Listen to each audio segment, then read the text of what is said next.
Olá, pessoal, tudo bem? Professora Júlia Andrade que conversa com vocês. Vamos falar sobre temas preferenciais para a prova de analista judiciário, de apoio judiciário do TSE. Antes disso, vamos tentar entender o Sebrasp, tá? Eu tô conversando com vocês aqui, quem me acompanha nos vídeos aqui no canal, sabe que o Turma de Redação Concursos é um dos cursos que mais acerta temas de discursivas em concurso público. Se vocês acompanharem vídeos passados aqui do canal, sempre o pessoal comenta sobre esses acertos, não é? Então, eu trouxe para vocês aqui algumas dicas que são importantes, por exemplo, olha só. Aqui a gente tem um comentário de uma aluna agradecendo, né? Porque a gente acertou dois temas da prova dela, da prova discursiva, tá certo? Falando, ó, foi certeiro tratar da formulação de políticas públicas com temática socioambiental, né? Tem uma série, tá? Então, só para não ficar mexendo muito aqui e direto ao assunto. Vamos lá. Essa prova do IPEA foi bem recente, que eu mostrei para vocês ali. Pessoal, o Sebrasp enquanto banca, o que o Sebrasp pode cobrar de mim numa prova de discursivas que vai tratar de assunto específico do meu programa?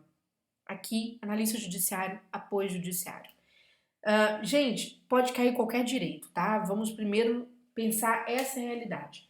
A banca pode cobrar direito administrativo, ela pode cobrar, não é, direito civil, ou seja, o que tiver no seu programa pode cair. É claro que é uma tendência maior de cair o direito eleitoral, né? No Turma de Redação Concurso, a gente colocou o direito eleitoral como prática e vamos colocar algumas questões de direito administrativo como questões para leitura. Por quê? Porque quando a banca. É bem interessante, quando o Sebrasp não pede alguma coisa que é próprio da área, ele costuma recorrer ao direito administrativo, tá bom? Então a gente vai colocar alguns assuntos ali bem atuais. A preferência do Sebrasp é por assuntos que todo mundo alcança, que todo mundo está estudando. Não fiquem imaginando que a banca vai trazer um assunto difícil. Não traz mesmo, tá, gente?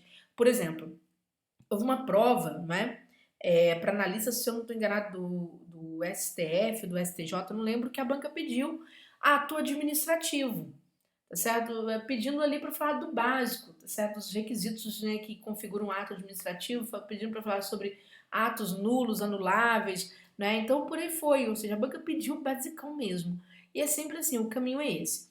Por que a banca vai pedir o básico? Porque ela tem onde? Ela tem exatamente o ponto em que ela vai bater bastante. Ela vai bater bastante na gramática, tá? Porque ela colocou multiplicador 10. Isso eleva pra caramba o valor, né, do meu de erros gramaticais, tá bom? Outra questão. Desses 50 pontos, né, a banca deve extrair 2 para a nota de apresentação, que você já sabe, letra, margem, paragrafação. Não é? Quem não viu pode procurar vídeos meus do Sebrasp aqui no canal, que vocês vão achar esses vídeos tratando desses assuntos, tá bom? Mas a banca, né, dentro desses 50 pontos, a banca vai tirar um sexto aqui desse valor, ou seja, dos 48 pontos remanescentes, quando ela tira a nota de apresentação, para que ela avalie a qualidade da expressão.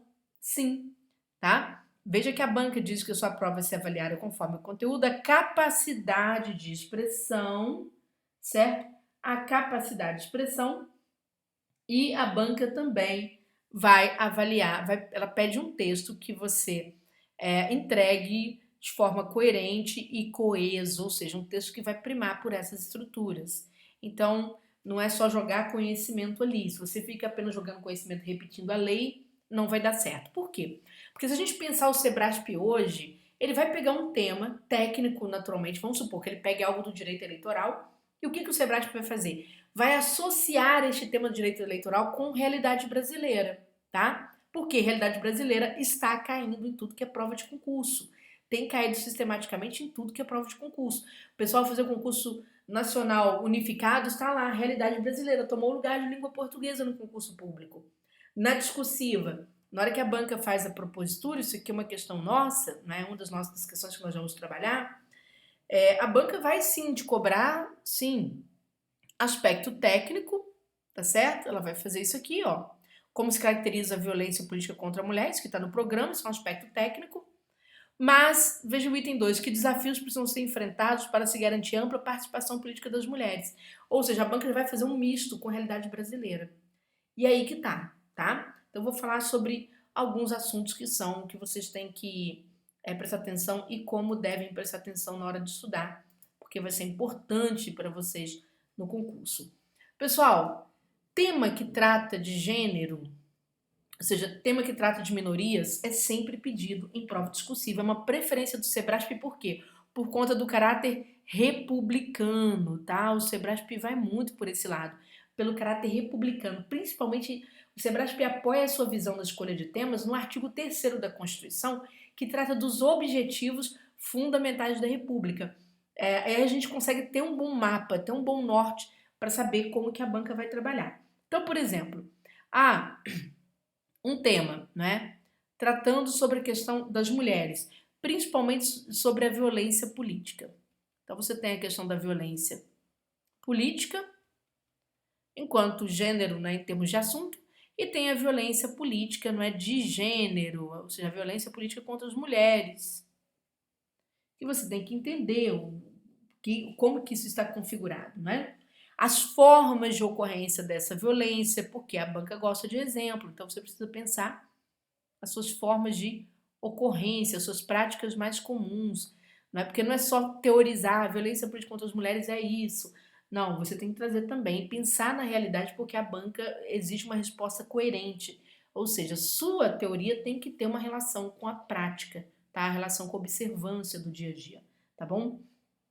A banca vai querer saber de vocês, né, sobre as formas de combate e prevenção, né, desse processo. Então, formas de combate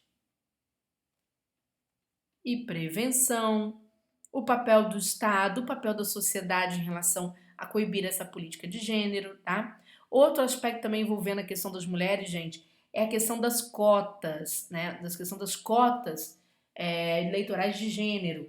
Como que se dá esse processo de tentativa de igualdade entre gêneros, vamos dizer assim, no concurso público?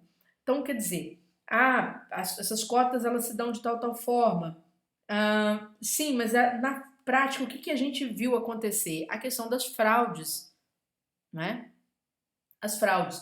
E suas práticas mais comuns. Então, também você precisa pensar nas suas formas de ocorrência. O que, que faz identificar essas fraudes e como que elas ocorrem, não é? Como que você configura a existência de fraude, tá certo? E o que, que faz com que elas aconteçam. Então, você tem que pensar, esse sistema de cotas é beneficiado como? Certo? Quer dizer, para um percentual de participação, como é que é a distribuição de recursos, o fundo partidário, como é que é o tempo, né? O tempo de propaganda aí na rádio, na TV, o tempo de fala, de propaganda para que é destinado para o aspecto cotista, tá certo? Então, tem que pensar. Perdão. Vamos lá, número 2. Outro tema também, gente, a questão da inteligência artificial, né? E a forma como o TSE vem reagindo. É a maior preocupação hoje é essa aqui, tá? A gente sabe que o TSE lançou uma resolução sobre isso para tentar impedir essas práticas, as práticas ilegais de uso de inteligência artificial nas eleições, não é? Principalmente em relação à coibição do uso de deepfakes. E você tem que entender como que é feita essa proibição, né? Você tem que observar se não há configuração de algum crime aqui, ou, por exemplo, configuração de abuso de poder político, tá certo? Sim, porque a banca pode fazer o quê? Fazer pontos entre um assunto e outro ali na prova, tá bom?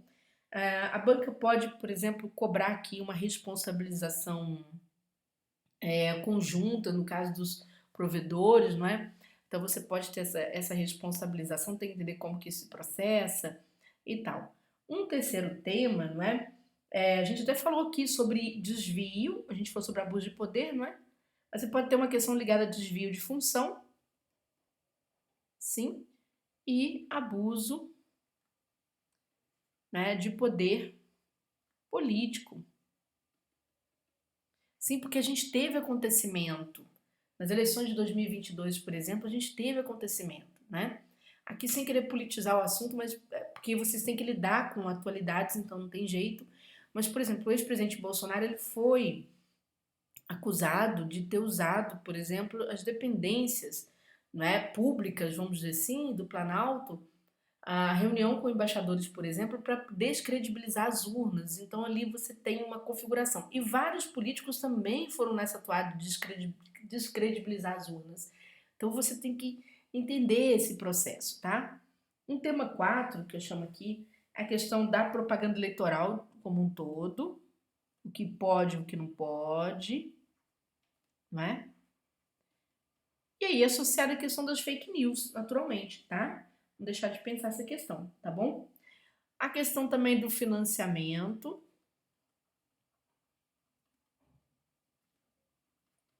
tudo que envolve financiamento dos partidos, né? Como é que ficou configurado, os porquês, as razões do modelo de financiamento, dos modelos de financiamento que temos, tá certo? Também, vou chamar a atenção aqui, a questão, gente, já que falamos de partidos, né, da evolução das coligações para a federalização.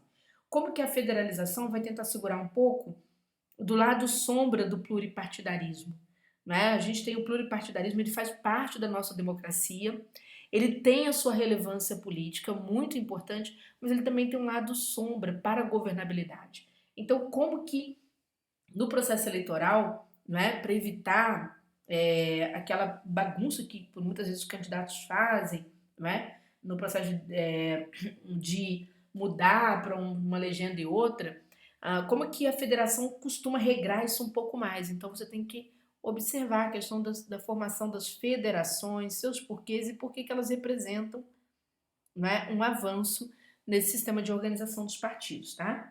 E por fim, eu não deixaria de, né, fazer aqui um misto entre as questões envolvendo improbidade, né? Vamos lá para o direito administrativo, a questão da improbidade e a questão, né, os efeitos eleitorais, por exemplo, de uma condenação de determinado político por improbidade, tá? Então aqui você tem a questão eleitoral envolvida também, tá? Você tem a figura do político, né? Não sei se é agente público mais notável, vamos dizer assim, tá bom? Então, pessoal, esses temas, lembrem-se de ler esses temas não somente na letra da lei, mas vocês precisam ler esses temas preocupados com a realidade brasileira, porque a banca vai fazer as suas misturas. E lembrando que o Sebrasp não é uma banca apenas de 3 itens. O Sebrasp tem separado temas com 2 itens, tema em aberto, né? Você precisa saber fazer redação sobre isso tudo, tá? Se quiser estudar com a gente, embaixo desse vídeo a gente tem o nosso contato para que você possa ser nosso aluno, tá bom? Grande abraço a todos, ótima temporada.